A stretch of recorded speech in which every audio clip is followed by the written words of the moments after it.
செங்கோட்டையனா இருக்கட்டும், ஓ பன்னீர்செல்வனா இருக்கட்டும், சசிகலா வரமாட்டோம், எல்லாரும் கேட்கறது ஒற்றுமை ஓரணி தானே சார். அதுல என்ன சார் உங்க தர்ம சங்கடம்? ஒன்றிணைந்தால் உங்களுக்கு தானே சார் பலமாகும். தம்பி, அது முடிஞ்சு போனது. ஏன்னா அவரு நேற்று பொதுச் செயலாளர் அவர்கள் கூட கோவையில உங்களை மாதிரி ஒரு பத்திரிகையாளர் கேட்டப்போ முடிஞ்சு போன விவகாரத்தை பத்தி விவாதிக்க வேண்டிய அவசியம் இல்லைன்னு சொல்லிட்டாங்க.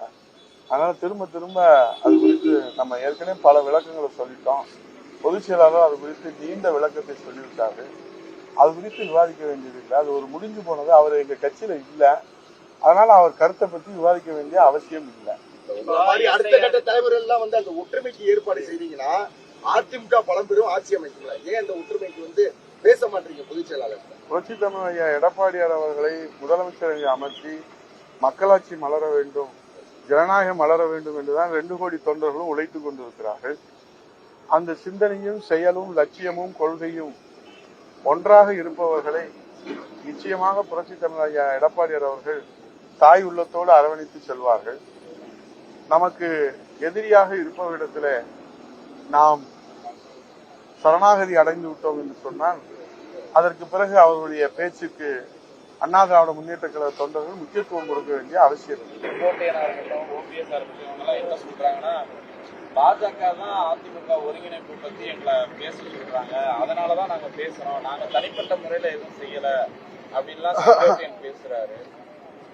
இந்த ரோல் பின்னாடி பாஜக இருக்காங்கன்றதான ஊர்ஜிதம் அவங்களே சொல்றாங்களே. மணி, நான் தெளிவா சொல்றேன்.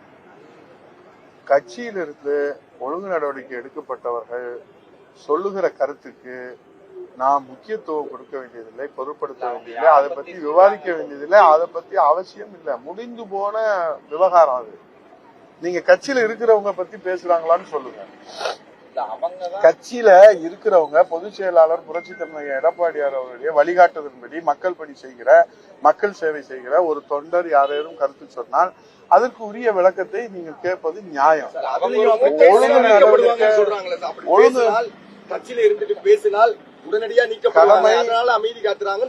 கடமை, கண்ணியம், கட்டுப்பாடு பேரறிஞர் பெருந்தகை அண்ணா அவர்கள் கற்றுக் கொடுத்த அந்த வழியிலே தான் அண்ணா திராவிட முன்னேற்ற கழக தொண்டர்கள் கழக பணியும் மக்கள் பணியும் மகேசன் பணியாக செய்து கொண்டிருக்கிறார். செங்கோட்டையனோட 6 பேர் பேசினதா சொல்றாங்க. அவங்க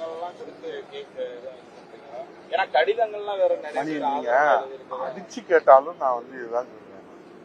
அடிச்சு கேட்பான்னு சொல்லிடாத மாதிரி நீங்க இதுல என்ன உங்களுக்கு வேணும்?